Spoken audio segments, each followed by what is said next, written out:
ఇంకోటి ఏమంటారంటే Pawan Kalyan has suddenly become a Hindu defender, a Sanatani defender అని. Do have to become a defender for Sanatana Dharma? It is within my blood. I don't have to prove it. ఈరోజు today maybe you might be seeing it today. Always I had it in my blood. నేను 21 yearsలో కూడా 14 ఏళ్ల వయసు నుంచి right from the age of 14 I was doing deeksha. 14 సంవత్సరాల నుంచి ఎప్పుడు అయ్యప్ప స్వామి దీక్ష చేసేవాడిని. మొన్నే మా అన్నయ్య, మా నాగబాబు, మా అమ్మ, నేను ఒక ఫోటో చూపించారు ఎవరో. నేను కాషాయ బట్టలో ఉన్నా. మా అన్నయ్య, మా పెద్దన్నయ్య, మా చిన్నయ్య, మా పెద్దన్నయ్య, మా అమ్మ నవ్వుతూ ఉన్నారు. నేను ఈ ఫోటో ఎలా పెట్టానంటే, ఏంటి జీవితం, వైరాగ్యంతో ఉండేవాడు. అంటే నేను నా ధర్మం మీద నాకు అంత గౌరవం. సో నాకు మీరెవరూ కొత్తగా సర్టిఫికేట్లు ఇవ్వాల్సిన అవసరం లేదు. నేను మీకు ప్రూవ్ చేసుకోవాల్సిన అవసరం అంతకంటే లేదు. అంటే చిన్నప్పుడు ఎలా ఉండేయండి పరిస్థితులు, ఏదైనా మాట్లాడదాం వీళ్ళందరితో అంటే సడన్గా నువ్వు తిరుపతి లడ్డూలు కల్తీ అయిపోతే నువ్వు ఎర్ర బట్టలు వేసుకొని ఇవన్నీ మాట్లాడుతున్నావు అంటే, నేను చెప్పండి మీరు ఇప్పుడు దాకా 219 టెంపుల్స్, 219 టెంపుల్స్ అపవిత్రం చేస్తే, మన అంతర్వేది రథాన్ని తగలబెడితే నేను వచ్చిండొచ్చు కదా. రామతీర్థంలో రామచంద్రుల వారి విగ్రహాన్ని తల నరికేస్తే నేను బయటకు వచ్చి గోల చేసి ఉండొచ్చు కదా. ఎందుకు స్టేట్మెంట్గా పరిమితం అయ్యాం? చిన్నప్పటి నుంచి మా ఇంట్లో రామనామ జపం ఉండేది. మా నాన్న ఉమ్మడి కమ్యూనిస్ట్ పార్టీ సభ్యుడు, ఎథీస్ట్ ఒకప్పుడు, టీన్స్లో 20లో. ఆయన మరి ఎలా మారిందో మనసు తెలియదు కానీ విపరీతం రామభక్తుడు అయిపోయాడు నేను పుట్టేటప్పటికి. మా ఇంట్లో ఎప్పుడూ రామనామమే ఉండేది. ఆ రామనామాన్ని జపిస్తూనే నాకు జబ్బు వచ్చినా మా నాన్న రామనామమే చెప్పేవాడు. అలాంటి రామనామం జపించే మాకు రాముడి విగ్రహం తల నరికేస్తే కోపం రాకూడదంటారేంటి మీరు? ఇదే మీకు ఒక మహమ్మద్ ప్రవక్తకి పవిత్ర రంజాన్ మాసంలో మహమ్మద్ ప్రవక్తకి మీరు ఒక మాటని దూషించగలరా? దూషించి బతకగలరా? అల్లాని ఒక మాట అనగలరా? జీసస్ క్రైస్ట్ ఒక మాట అనగలరా? మేరీ మాతని ఒక మాట అనగలరా? కానీ పార్వతీదేవిని తిడతారు, లక్ష్మీ మాతని తిడతారు. అంటే నువ్వు ఇస్లాంకి అపవిత్రం జరిగితే మాట్లాడితే సెక్యులరిజం, జగన్మాతకి కానీ, పార్వతీదేవికి కానీ, శివుడికి కానీ, రాముడికి కానీ, అయ్యప్పకి కానీ అపవిత్రం జరిగితే మా మనోభావాలు బాధపడకూడదు, గాయపడకూడదు, నోరు మూసుకొని కూర్చోవాలి. ఆ జనరేషన్ పోయిందిరా బాబు, ఆ జనరేషన్ పోయింది. ఒక తప్పుని తప్పుగానే చెప్తాం. ఒక హిందువు ఒక ముస్లిం పట్ల తప్పు చేస్తే తప్పనే చెప్తాం. ఓల్డ్ సిటీలో ఉండే ఒక నాయకుడు 15 నిమిషాలు కళ్ళు మూసుకోండి, పోలీసుల్ని మేము హిందువులకి ఏంటో మేము చూపిస్తామంటే అది తప్పు పట్టకూడదంటే ఎట్లా? అది మతోన్మాదమా? ఏం మాట్లాడుతున్నారు మీరు?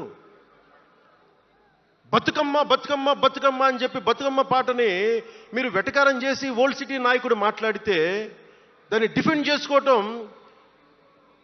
హిందూ అహంకారం అంటే నేను ఏం చెప్పండి? నేను అంటే అల్లాకు ఒక న్యాయం, మహమ్మద్కి ఒక న్యాయం, అమ్మవారికి ఇంకో న్యాయమా?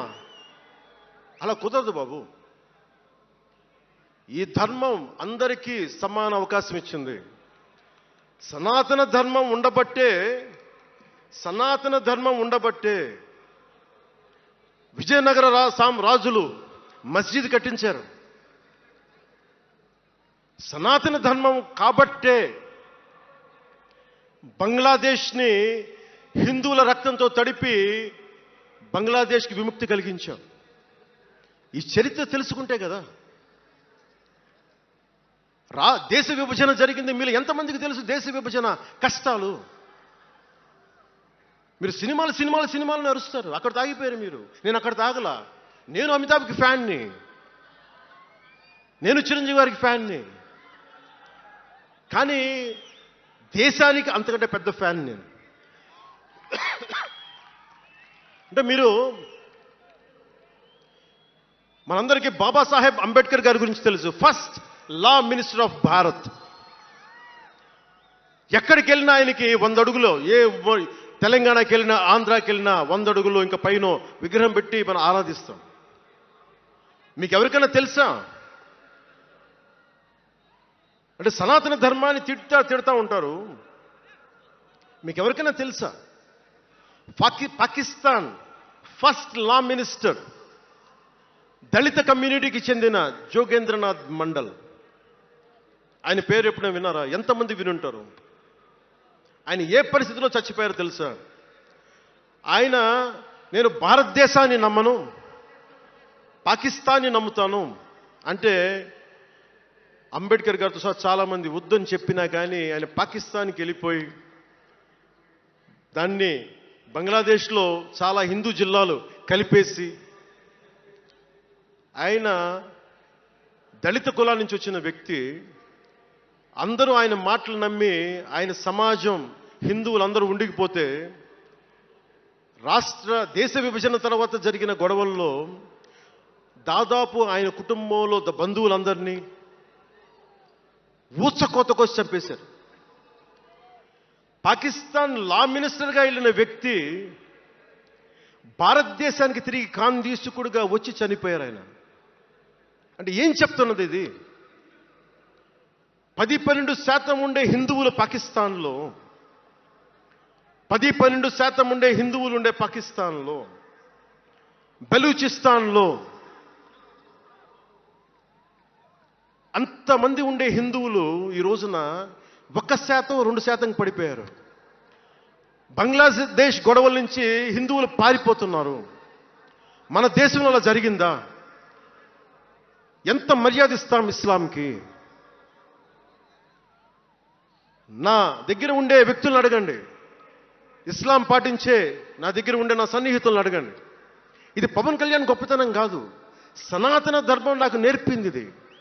నువ్వు రాముణ్ణి ఆరాధించు, అల్లాని గౌరవించు, అల్లాని ద్వేషించమని మాకు సనాతన ధర్మం చెప్పలా. ఇది చెప్పాలి, అర్థం చేసుకోవాలి. ఇది ఈ సూడో సెక్యులరిస్టులు, కుహానా సెక్యులర్ వాదులు. నేను ఒకసారి వైజాగ్లో 19లో ఒక సీనియర్ నాయకులను అడిగాను. నేనేమడిగానంటే, secularism, what is the true meaning of secularism అని.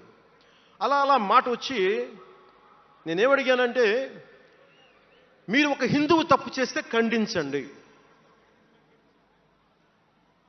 ఒక ముస్లిం పట్ల ద్రోహం చేస్తే ఖండించండి, శిక్షించండి. అలాగే ఒక ముస్లిం ఒక హిందువుల్ని ద్వేషించినా దాడి చేసినా శిక్షించండి. ఇద్దరికి శిక్ష ఒకటే. అలా కాకుండా వీళ్ళనంటే ఓట్లు పోతాయి, వీళ్ళనంటే ఓట్లు పోవని ఓట్లు రాజకీయం చేస్తేనే కదా ఈ రోజున ఇంత హైందవం భగవాన్ ఎందుకు ఉందంటే దీనివల్లే. Because of pseudo secularists. ఈ రోజున ఇది జరుగుతుందంటే because of you pseudo secularists, because of you. మీరే కనుక secularism, if you would have applied in the true spirit, there would have no need for the changes what are there today. మీరు చేశారు తప్పులు. ఆ రోజు నేను అడిగా, ఓల్డ్ సిటీలో, పాత బస్తీ హైదరాబాద్లో మీరు 15 నిమిషాలు మీరు కళ్ళు మూసుకోండి పోలీసుల్ని, మేము హిందువులకి ఏంటో చూపిస్తామంటే, నువ్వు ఎవరిని ఉద్దేశించి మాట్లాడుతున్నావు? హిందూ అంటే దాంట్లో పవన్ కళ్యాణ్ కూడా ఉన్నాడు. పొద్దున్న లేస్తే నేను హనీఫ్, అబ్దుల్, మొత్తం రహీం వాళ్ళతోనే ఉంటాను నేను. కానీ నేను వాళ్ళతో ఉన్నాను కదా అని చెప్పి నాకు బాధ రాదని మీరు అనుకోకండి, తప్పది. ఓ గలత్ హై భయ్యా, తప్పది. వస్తుంది బాధ. నేను ఎవరిని నిందించట్లా. తిరుపతి కల్తీ లడ్డు చేస్తే నేను ముస్లింలను నిందించలా, క్రిస్టియన్లను నిందించలా. నేను నిందించింది దోషుల్ని పట్టుకోమని. చివరికి ఏం తేలారు? వాళ్ళందరూ హిందువులే కదా. నేను మాట్లాడుతుంది ఇది. This is secularism.